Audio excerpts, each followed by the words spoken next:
Comrades of the Presidium, Comrade D. Raja and other leaders of left parties, the National Executive and National Council members of the CPI, and all comrades and friends present in this Comrade Atul Anchan Hall in Sudhakar Reddy Nagar.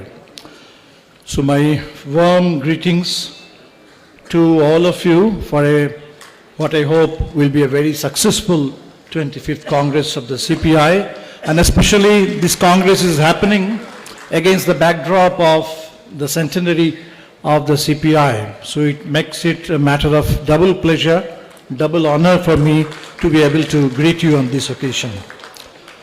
So usually when I speak, I don't have a written text. For me, the conversion is always from speech to text and not the other way around. But this time, because Comrade Raja wanted me to submit a written message in advance, I have done it, but that is in English. That will be distributed hopefully. But permit me to say a few words in Hindi. So I'll base on this text, but also probably add a few things in the light of the present situation in Punjab. तो साथियों, communist party स्थापना के 100 साल, मेरे लिए संगठित communist आंदोलन के 100 साल हिंदुस्तान में, और जाहिर सी बात है कि जब इतना शानदार एक इतिहास उसको लेकर के हम लोग आगे बढ़ रहे हैं, उस इतिहास से हमेशा प्रेरणा मिलती है, ऊर्जा मिलती है। और पिछले करीब 45 साल से मैं भी कम्युनिस्ट आंदोलन में हूँ, और मैं खुशकिस्मत रहा कि चाहे बंगाल हो, बिहार हो, झारखंड हो, देश के करीब हर हिस्से में हमें बहुत सारे पुराने कम्युनिस्ट पार्टी के नेता मिले हैं। सब याद आते हैं, जिन लोगों से बहुत सीखने के लिए मिला, जिन तमाम लोगों से बहुत प्यार मिला, बहुत, इसलिए वो तमाम यादें हैं। पिछले ही आपके पार्टी कांग्रेस में कॉमरेड सुधाकर रेड्डी थे और आज हमारे बीच में नहीं है।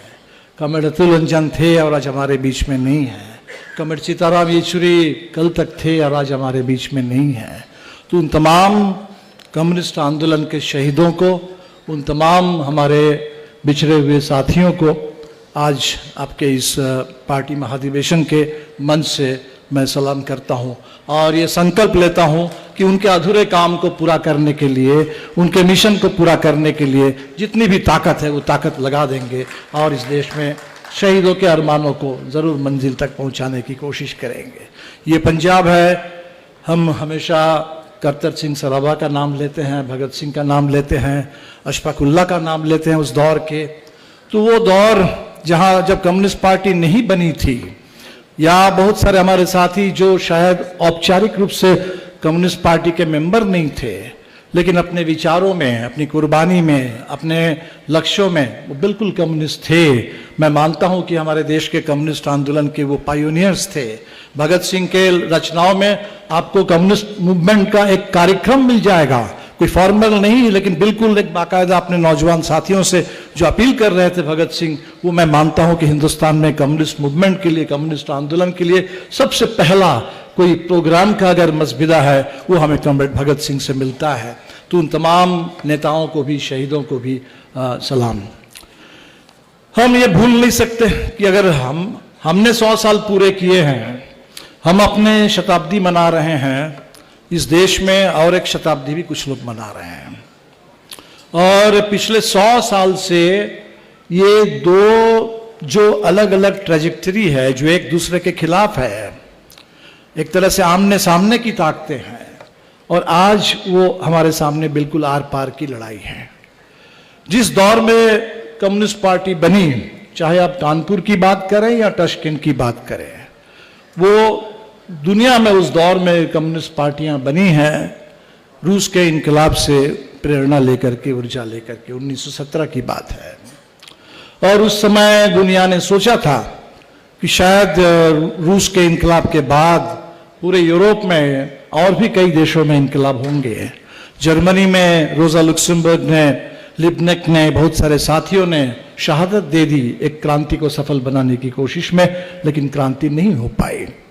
लेकिन हम सब लोग जानते हैं कि 1917 में रूस के इनकलाब के ठीक 5 साल बाद इटली में मुसोलिनी आ जाते हैं और दुनिया भर में ये जो फांसीवाद आज हम कह रहे हैं उस पूरे फांसीवाद सर उठाता है और उसका जो नज़ारा है तब से हम देख रहे हैं।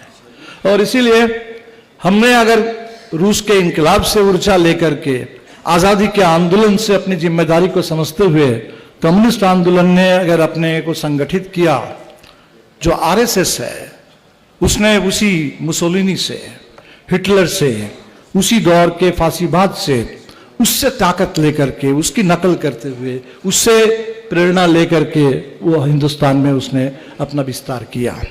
हमारे सामने थे आज़ादी के आंदोलन और उनके सामने था उस आज़ादी के आंदोलन के खिलाफ अंग्रेजों के पक्ष में खड़े होकर के मुखबिरी करते हुए हिंदुस्तान में जो भी पुराना सड़ा गला जो कुछ भी है उसको मजबूत करने का कार्यभार उसके पास था।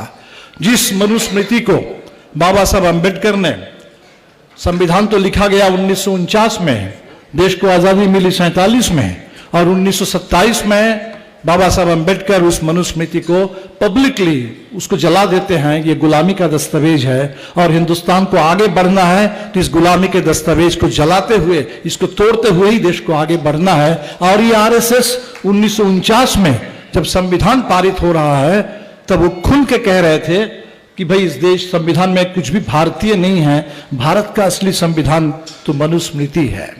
तो जाहिर सी बात है कि वो आरएसएस आज अगर उसके हाथ में राज सत्ता है तो आरएसएस आज देश में क्या कर रहा है, क्या करेगा, इसके लिए हमें मोहन भागवत का भाषण सुनने की जरूरत नहीं है। 100 साल से जो लोग इतिहास को देख रहे हैं वो सब लोग जानते हैं कि आरएसएस हिंदुस्तान में फांसीवाद के वाहक बन करके उसी समय विचार पहले था और अब उस विचार को पूरी योजनाबद्ध तरीके से हमारे ऊपर थोपने का, पूरे देश के लोकतंत्र को खत्म करने का, इस संविधान को खत्म करने का उनको मौका मिल रहा है। और निश्चित तौर पर जो भी मौका जब भी उनको मिला है, हर मौके का इस्तेमाल उन्होंने इसी काम के लिए, इसी मकसद के लिए किया है और आज वो कर रहे हैं। और इसीलिए हम सबके सामने बहुत बड़ी चुनौती है, बहुत बड़ी लड़ाई है जिसको हम टाल नहीं सकते। ये लड़ाई आज नहीं तो हम कल या परसों नहीं लड़ सकते हैं। This battle has to be fought and won here and now। आज हम लोगों को हिंदुस्तान में ये जो फांसीवाद हमारे सामने है, इससे निपटने के लिए हम किसी अगली पीढ़ी के लिए इंतजार नहीं कर सकते हैं और इसके लिए हम सिर्फ पुराने इतिहास को याद करने से भी काम नहीं चलेगा। ये लड़ाई हम सबको लड़ना है। जाहिर सी बात है कि हम सब लोग लड़ रहे हैं। फांसीवाद अगर उसके बहुत सारे पहलू पर हम बात करें, अगर हम सांप्रदायिकता की बात करें तो सांप्रदायिकता से भी जिस समय 1857 के बाद जब अंग्रेजों को लगा कि इस देश में बिना फूट डाले हम राज नहीं कर सकते, जब अजीमुल्लाह खान ने 1857 में, वो शायर थे उस दौर के, जब उन्होंने लिख दिया कि हम है इसके मालिक, हिंदुस्तान हमारा, ये है हमारी मिल्कियत, हिंदुस्तान हमारा, हिंदू मुस्लिम सिख ये सब प्यारा और ये झंडा हमारा, आज़ादी का सलाम हमारा। तो ये जब 1857 ने ये कह दिया और हिंदू मुस्लिम की क्या एकता बन सकती है, और वो एकता अगर बन जाए तो इस देश में कहीं कोई किसी अंग्रेजों का राज चल नहीं सकता। जब उनको समझ में बात आ गई तब से उन्होंने लगातार कोशिश की फूट डालो और राज करो, और इस देश में अंततः जाकर के पार्टीशन भी हुआ। सांप्रदायिकता के खिलाफ हम 100 साल से तब से लड़ रहे हैं, आज भी लड़ेंगे। पूंजीवाद के खिलाफ हमारी लड़ाई भी पुरानी है, जब से पूंजीवाद हिंदुस्तान में बनना शुरू हुआ तब से हम पूंजीवाद के खिलाफ लड़ रहे हैं। लेकिन आज की जो सांप्रदायिकता है वो पुराने किसी भी दौर के सांप्रदायिकता से बिल्कुल एक अलग कैटेगरी, अलग स्तर की है, अलग किस्म की जहर है उसमें, अलग किस्म की नफरत है उसमें। तो वो सारे जो उसके जहर है, नफरत है, आज वही पूरे हिंदुस्तान में अलग से आप हेट स्पीच, अलग से आपको आइडेंटिफाई नहीं करना है। वो हेट स्पीच ही अभी इस समय स्पीच है। वो हेट क्राइम, उस समय महात्मा गांधी की जो हत्या हुई वो आजादी के बाद का सबसे पहला बड़ा हेट क्राइम था, सबसे बड़ा टेररिस्ट एक्टिविटी थी। लेकिन आज वो नॉर्मल बन चुका है, आज वही नॉर्म है। अगर पूंजीवाद से हम जो लड़ रहे थे, पूंजीवाद से लड़ रहे थे उस दौर में भी जब टाटा, बिरला, गोयनका, अंबानी की हम बात किया करते थे, जब छोटे छोटे पूंजीपतियों से भी हम लड़ते थे, लेकिन आज इस अदानी अंबानी के दौर में, जहां अदानी को सब कुछ चाहिए, इस देश का पूरे हर बंदरगाह चाहिए, हर हवाई अड्डा चाहिए, हर सड़क चाहिए। अभी बिहार में चुनाव सामने है, जब जब हम लोगों ने बिहार में भूमि सुधार के लिए संघर्ष किया, जब जब हमारे विधायकों ने विधानसभा के अंदर भूमि सुधार आयोग की रिपोर्ट की चर्चा की, जब जब लोगों ने कहा कि भैया आपने खुद वादा किया था बिहार के गरीबों से 1 एकड़ नहीं तो 20 डिसमिल 10 डिसमिल जमीन हम गरीब को देंगे, जब जब हमने गरीब की जमीन के लिए बात की तो हमारे नीतीश कुमार जी बड़ा स्टैंडर्ड जवाब देते थे, जमीन तो है ही नहीं, कहां से जमीन लाएंगे, आसमान से क्या जमीन लाएंगे।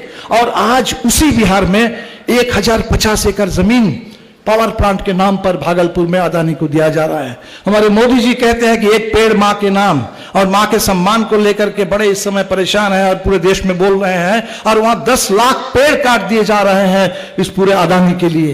तो आज इस तरह का जो पूंजीवाद है, इतने आक्रामक, इतने क्रूर, इतने खूंखार, इस तरीके का हमलावर जो पूंजीवाद है, इससे लड़ना, तो इसीलिए हमें लगता है कि हम लोग तमाम लड़ाइयां लड़ रहे हैं, वर्षों से लड़ रहे हैं, लेकिन जिन खतरों से हम लड़ रहे थे वो सभी खतरे मिल करके कंबाइंड एंड कंसंट्रेटेड होकर के अगर खतरा हमारे सामने खड़ा है तो हमें भी उन खतरों के खिलाफ जो हमारे लड़ाई का इतिहास है, अलग अलग लड़ाई रही है, उन तमाम लड़ाई को कंबाइन एंड कंसंट्रेट करके हमें भी एक ऐसा रेजिस्टेंस पैदा करना है। और मैं कहता हूं कि ये इस देश के लिए दूसरी आजादी से कम कुछ भी नहीं। आजादी, लंबी लड़ाई से आजादी मिली, आजादी से हमें संविधान मिला, आजादी से जब संविधान मिला तो बाबा साहब अम्बेडकर ने कहा कि संविधान तो हमने लिख दिया, संविधान तो लिख दिया, संविधान को लेकर बातें हो सकती है कि अच्छा है, बुरा है, कितना अच्छा है, क्या है, नहीं है, लेकिन पता नहीं ये संविधान किसके हाथ में जाएगा, संविधान किसके हाथ में जाएगा, कौन चलाएगा संविधान को, वो महत्वपूर्ण है। और आज हमें पता है कि संविधान किसके हाथ में गया है, वो संविधान के साथ क्या कर रहा है। बाबा साहब अम्बेडकर ने कहा कि भाई इस देश में ये एक टॉप ड्रेसिंग ऑफ डेमोक्रेसी है, ऊपर से हमने संविधान तो लिख दिया, डेमोक्रेसी इसके ऊपर से है, लेकिन नीचे जो जमीन है वो जमीन डेमोक्रेटिक नहीं है, वो अनडेमोक्रेटिक सॉइल है। और उस अनडेमोक्रेटिक सॉइल पर एक डेमोक्रेसी के जो टॉप ड्रेसिंग है, अगर उस सॉइल को हम डेमोक्रेटाइज नहीं करेंगे तो वो टॉप ड्रेसिंग ऑफ डेमोक्रेसी लंबे समय तक चलने वाला नहीं है। कह रहे हैं कि हम जो एक वोट की बराबरी आपको दे दी, सबके लिए एक वोट, गरीब से गरीब के लिए भी एक वोट, अमीर से अमीर के लिए भी एक वोट, वोट की जो बराबरी है वो तब तक ही कुछ चल सकती है अगर समाज में सामाजिक और आर्थिक गैर बराबरी हावी हो जाए पूरी तरह से, तब ये चुनाव में एक वोट की बराबरी का कोई खास मतलब नहीं रहेगा। और आज ये सब कुछ हमारे सामने हो रहा है। और इसीलिए साथियों, हमारे साथियों ने जैसे कहा, कॉमरेड राजा ने, कॉमरेड एम ए बेबी ने, कि हम लोगों को निश्चित तौर पर एक मजबूत लेफ्ट यूनिटी चाहिए और इस देश में आज के इस फांसीवाद से निपटने के लिए, दूसरी आजादी की लड़ाई को, जंग को जीतने के लिए, ठीक जैसे आजादी के आंदोलन के दौर में बहुत बड़ा कैनवस था, लड़ाई के रास्ते अलग अलग थे, भगत सिंह का रास्ता अलग था, गांधी का रास्ता अलग था, सुभाष बोस का रास्ता अलग था, नेहरू का रास्ता अलग था। कुछ लोग कहते हैं कि भाई अंबेडकर तो कभी जेल गए नहीं, अंबेडकर तो बैठ के सिर्फ संविधान लिख रहे थे, संविधान लिख रहे थे, सिर्फ संविधान नहीं लिख रहे थे, उस पूरे आजादी के आंदोलन से निकलने वाला सबसे रेडिकल जो नारा था, अगर रेडिकल नारा था कि जमींदारी को खत्म करो, भूमि सुधार का नारा था, उतना ही रेडिकल नारा था एनाहिलेशन ऑफ कास्ट। और बिल्कुल वही 1936, जिस 36 में एक तरफ किसान मैनिफेस्टो आता है, एबोलिशन ऑफ लैंडलॉर्डिज्म का नारा आता है, कार्यक्रम बनता है, उसी 36 में अंबेडकर वो बात भी कहते हैं कि एनाहिलेशन ऑफ कास्ट। तो पूरे देश में जो बिल्कुल हो सकता है कि अंग्रेजों के खिलाफ जेल नहीं जा रहे थे, लेकिन बैठ करके पूरे समाज को बदलने के लिए योजना बना रहे थे, संघर्ष कर रहे थे, इन तमाम संघर्षों को मिला करके बहुत बड़ा एक आजादी के फलक बना था। आज भी हमें उतनी ही बड़ी व्यापक एकता चाहिए, सबको साथ लेकर के। इस देश में अलग अलग मुद्दे हैं, कहीं भाषा का सवाल है, कहीं फेडरलिज्म का सवाल है, कहीं इस देश में कल्चर का सवाल है, कहीं इस देश में रोजगार का सवाल है, कहीं किसान अपने खेती बचाने के लिए लड़ रहे हैं, कहीं मजदूर, वो जो गुलामी के 4 लेबर कोड मजदूरों पर थोपने की कोशिश हो रही है, वो जो निजीकरण का हमला है, वो जो पुराने पेंशन स्कीम को छीन करके एक पेंशन भी पूरा चुरा करके नई पेंशन स्कीम थोप दी गई। वो जो सारे नौजवान जो आउटसोर्सिंग को झेल रहे हैं, बेरोजगारी और ठेकेदारी को झेल रहे हैं, उन तमाम लोगों की लड़ाइयां हैं। लेकिन सभी लड़ाइयों को एक बड़ी एकता बना करके और बड़े मकसद के साथ, बड़ी ताकत के साथ एक लड़ना है, उसमें ऊर्जा भरना है। ये काम हम कम्युनिस्टों को जरूर करना है। हम अक्सर अफसोस करते हैं कि भाई 1960 के दशक तक हिंदुस्तान में एक ही कम्युनिस्ट पार्टी थी, बिल्कुल थी। और ये 60 का ही दशक है जब दो और पार्टी बनी, सीपीएम 1964 में, 1969 में हमारी पार्टी सीपीआईएमएल। कुछ लोग सोचते हैं कि अगर ये तीन पार्टी नहीं बनी होती, अगर इस देश में एक ही पार्टी रह गई होती, तो शायद तब देश कुछ और होता। मैं समझता हूं कि इतिहास में जाकर के ये लक्ष्यरी है, ये सोचने से कोई फायदा भी नहीं है। और मैं इस रूप में देखता भी नहीं हूं, मैं इस रूप में देखता भी नहीं हूं कि अगर इतने बड़े देश में विविधता में एकता, मेरे लिए प्रिंसिपल है विविधता में एकता। कम्युनिस्ट आंदोलन के में जो विविधता का विकास हुआ है, अलग अलग धाराएं हैं, कहीं हमें लगता है कि उससे कम्युनिस्ट आंदोलन में विस्तार भी हुआ है। तो कम्युनिस्ट आंदोलन सिर्फ अलग अलग धारा बन जाने से, अलग अलग पार्टियां बन जाने से कमजोर हो गई, मुझे नहीं लगता है कि ये डायलेक्टिकल एनालिसिस है। डायलेक्टिकल एनालिसिस है कि हम लोग अलग अलग हैं तो कोई बात नहीं, यूनिटी इन डाइवर्सिटी। अगर ये देश के लिए प्रिंसिपल है तो कम्युनिस्ट आंदोलन में भी diversity must not mean disunity. Diversity yes, disunity no. और यूनिटी के लिए हम लोग बिल्कुल हर संभव कोशिश करेंगे। और हो सकता है इतिहास में अगर एक मोड़ पर कम्युनिस्टों को अलग अलग धारा में कर दिया है, तो इतिहास आगे चल करके कोई एक समय भी आएगा जब हो सकता है कि सभी धाराएं मिलकर के इस देश में फिर एक कम्युनिस्ट पार्टी बन जाएगी। उसके लिए भी हम लोग काम करेंगे, लेकिन ये हमारे काम का परिणाम होगा। लेकिन इसको पूर्व शर्त बना करके सोचने से मेरे ख्याल से कोई फायदा नहीं है। बड़ी लड़ाई है। तीन बात कह करके मैं खत्म करूंगा। अभी पंजाब में बाढ़ हमने देखा। साथी लोग कहते हैं कि 1988 के बाद इतनी बड़ी तबाही शायद पहली बार देखने को मिली। इस बाढ़ ने हमें बहुत सारे हमारे सामने सवाल खड़ा किया। उसमें रिलीफ की बात है, उसमें सेंट्रल गवर्नमेंट आज के दिन में कहीं केरल में बाढ़ हो जाए, तमिलनाडु में हो जाए, पंजाब में हो जाए, ये डबल इंजन वाली जो सरकार है वो पहले ये देखती है कि वहां किस इंजन की सरकार है, और तब जाकर के उसको कभी भी नेशनल कैलामिटी के रूप में नहीं देखा जाता है। तो निश्चित तौर पर सेंट्रल गवर्नमेंट की ओर से जो काम करना चाहिए था उन्होंने नहीं किया। लेकिन मुझे लगता है कि इससे हट करके भी बड़ा सवाल है, हिमाचल में, उत्तराखंड में, पंजाब में ये क्या हो रहा है कि हिमालय के साथ हमने जो छेड़छाड़ किया, डेवलपमेंट के नाम पर हमने जिस तरह से प्रकृति को नुकसान पहुंचाया, तो आज वो डेवलपमेंट की जो कॉर्पोरेट स्ट्रेटेजी है, जो डिस्ट्रक्टिव स्ट्रेटेजी है, शायद वो हमारे सामने बड़ा नुकसान लेकर के आ रहा है। तो हिमालय को बचाने का सवाल है, प्रकृति को बचाने का सवाल है। हमने देखा कि पंजाब में होशियारपुर में एक घटना घटी और बहुत ही उसकी आप निंदा कीजिए, उस पर निश्चित तौर पर इतना बड़ा कहीं अपराध अगर हो जाए तो किसी भी अपराध के लिए निश्चित तौर पर सजा चाहिए। लेकिन कुछ लोग ऐसी बात करने लगे हैं कि पंजाब में बिहार पूरे एक समूह को अगर आप जिम्मेदार ठहरा देंगे तब क्या होता है। तब इंदिरा गांधी की हत्या के बाद सिखों का कत्लेआम हुआ, आज इतना बड़ा किसान आंदोलन खड़ा हुआ, उसको खालिस्तान से जोड़ के कहा गया। तो पंजाब जिसने ये झेला है, मुझे नहीं लगता है कि पंजाब में ऐसे डिवाइसिव बातें जो है इसको कई लोग समर्थन देंगे। और आज जो पंजाब बना है, जो भी पंजाब में खेती का भी विकास हुआ है, उन तमाम विकास में हम नहीं भूल सकते कि हमारे बिहार से और यूपी से आने वाले मजदूर साथी, उनकी भी मेहनत, उनका भी पसीना इस पंजाब को बनाने में लगा है। और निश्चित तौर पर हम कहेंगे कि आज पंजाब में फिर एक बार किसानों की जो एकता है, गरीबों की एकता है, मेहनत कशों की एकता है, वो किसी धर्म के आधार पर, भाषा के आधार पर, संकीर्णता के आधार पर वो एकता टूटेगी नहीं। आज का दौर तो अलग है। आज का दौर है कि पंजाब के हमारे नौजवान जो अमेरिका गए हुए हैं, अगर उनके पास कहीं डॉक्यूमेंट की कमी है, उनको घुसपैठी कह करके अपराधी के रूप में, गुलाम की तरह उनको अमृतसर में भेजा जा रहा है, हथकड़ी और बेरी लगा करके।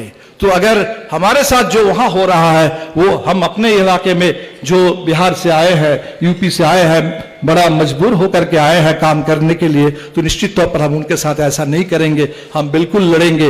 और तीसरी बात, जो SIR जो बिहार में चल रहा है पूरे देश में चलेगा। इस एसआईआर के खिलाफ जो हमारी लड़ाई है, आप सब समझ सकते हैं कि ये मामला कोई तात्कालिक सिर्फ एक चुनाव का नहीं है। ये मामला सिर्फ ये नहीं है कि 65 लाख लोगों के नाम चले गए तो चलो 8 करोड़ में 65 लाख होता क्या है। 65 लाख में तो 30 लाख तो हो सकता है जेन्युइनली उनका नाम काटने वाला भी था, तो 35 लाख लोगों का गलत तरीके से काटा गया। 4%, 5% है, 90%, 95% तो अभी भी है, वो बात नहीं है।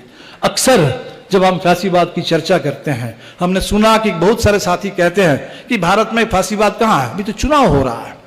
तो हमारे बहुत सारे साथियों को लगता है कि अगर चुनाव हो रहा है तो इसका मतलब चुनाव और फांसीवाद एक साथ नहीं चल सकता है। हम भूल जाते हैं कि हिटलर और मुसोलिनी भी चुनाव के रास्ते से ही आए थे। चुनाव के रास्ते से आकर के उस तंत्र को इस तरह से कब्जा किया कि देखते देखते वो मल्टी पार्टी इटली, वो मल्टी पार्टी जर्मनी, वो वन पार्टी स्टेट में तब्दील हो गया था। ये भी चुनाव के रास्ते से आए हैं, और चुनाव के रास्ते से आने के बाद चुनाव आयोग से लेके मतदाता सूची से लेकर के पूरे चुनाव की प्रणाली, चुनाव की मशीनरी, चुनाव की प्रक्रिया, उसको किस तरह से उसमें हेराफेरी हो रही है, किस तरह से उसको बदला जा रहा है, ये हमारे सामने है। तो बिल्कुल इसीलिए जो महाराष्ट्र में हुआ है, अगर वो चोरी थी तो बिहार में जो कुछ हो रहा है, ये दिन दहाड़े डाका डाला जा रहा है।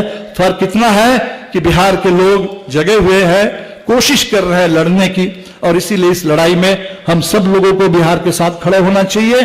और एसआईआर के खिलाफ जो एसआईआर पूरे देश में होने वाला है, पूरे देश में, बंगाल में, पंजाब में भी काम शुरू हो गया है। और एसआईआर का मतलब जब जहां एसआईआर होगा, नाम काटे जाएंगे गरीबों के, कमजोर लोगों के, मजदूरों के, महिलाओं के, किसानों के, जितने लोग जिनको सबसे ज्यादा लोकतंत्र की जरूरत है, सिर्फ उन्हीं लोगों के नाम सबसे ज्यादा काट दिए जाएंगे। और इसीलिए इस पूरे एसआईआर का जो हमला है, इसके खिलाफ पूरे देश में लड़ना होगा। इसी चंडीगढ़ में 2 हफ्ता पहले भी मैं आया था, यहाँ साथियों से बात हुई। कलकत्ता में अभी हम सभी लेफ्ट के लोगों ने मिलकर के एक अच्छा कन्वेंशन किया कि पूरे देश में इस एसआईआर को हल्के ढंग से नहीं ले सकते। एसआईआर अगर चल पड़ेगा, सुप्रीम कोर्ट ने अभी फाइनल वर्डिक्ट नहीं दिया, लेकिन मोटे तौर पर इशारा है कि सुप्रीम कोर्ट ने इसको रोका नहीं।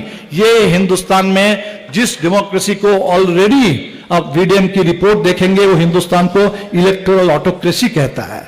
ये इलेक्टोरल ऑटोक्रेसी को पूरी तरह से एकदम डेमोक्रेसी को पूरी तरह खत्म करने की साजिश है। इसलिए हम सब लोगों को मिलकर लड़ना होगा, मिलकर लड़ेंगे, जमकर लड़ेंगे, पूरी ताकत लगा करके लड़ेंगे। और तभी ये जो 100 साल का हमारा इतिहास है, ये जो आजादी के आंदोलन का जो इतिहास है, हमेशा हमेशा फासिस्टों के खिलाफ कम्युनिस्टों की लड़ाई। तो फासिस्ट इस देश में ये सवाल सामने आ गया है, क्या इस देश फासिज्म के रास्ते पर बर्बाद हो जाएगा?